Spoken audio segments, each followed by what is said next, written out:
ڕێنەسانس ڕافائێلۆ سانزۆیە کە بە ڕافائێل دەناسرێت.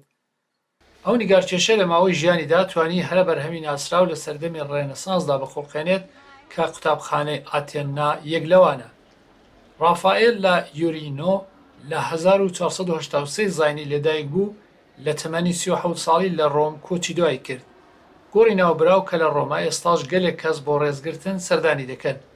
گەرچی ئەو 500 ساڵ پێش کۆچی دوایی کرد، بەڵام کارناسان دەڵێن ئەوان لە توانایاندا بوو کە بە شێوەی دیجیتاڵی و دوای چەندین مانگ کاری بەردەوام ڕوخساری ئەو هونەرمەندە سەر لە نوێ بخۆڵقێننەوە.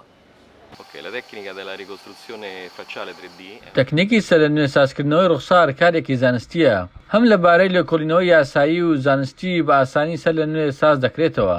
ئەم تەکنیکە ڕێگا دەدات پێناسەی ڕوخساری کەسەکە تا 85% وەک خۆی بچێت.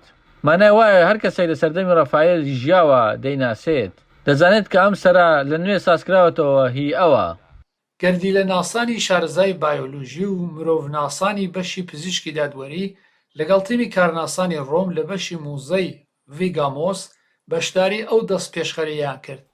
لە ڕێگای کامپیۆتێر توانیان دیمەنێکی زیندوو ساز بکەن و بە هێواشی ڕوخساری ڕافائێل لە نێو چوارچێوەیەکدا جێبکەنەوە کە تایبەتمەندیەکانی دیمەنی ئەو نیگارکێشە بێت. ئێمە چوارچێوەیەکمان بۆ دروستکردنی سەری ڕافائێلی سانزیۆ بەکارهێنا کە بتوانین ماسوولکە و تێشو و پێستی ئەوی تێدا نیشان بدەین. بۆ ئەو کارە لە پرۆگرامێکی تایبەتی کۆمپیوتەر کەڵکمان وەرگرت، پاشان ڕەنگمان کرد و دەتوانین دیمەنەکە ببینین بۆ ئەوەی سەرنجڕاکێش بێت.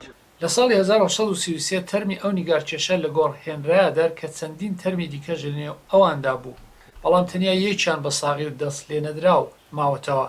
هەڵبەت پرسیار ئەوەیە کە داخوا ئەو کارناسانە چۆن دەزانن ئەو کاسە سەرەی کە ئەوان لە ڕێگای تەکنیکی کامپیۆتێرەوە دیمەنیان لێساز کردووە هی ڕافائێل بێت. ئەو دیمەنە لەگەڵ ئەو نیگارانەی کە ئەو نیگارکێشە خۆی لە خۆی کێشاوەتەوە لەگەڵ ئەوانەی تریش کە کاری هونەرمەندانی ترە بەراورد کراوە و کارناسی مۆزە دەڵێت هەڵە تێدا نییە کە زۆر وەک یەک دەچن.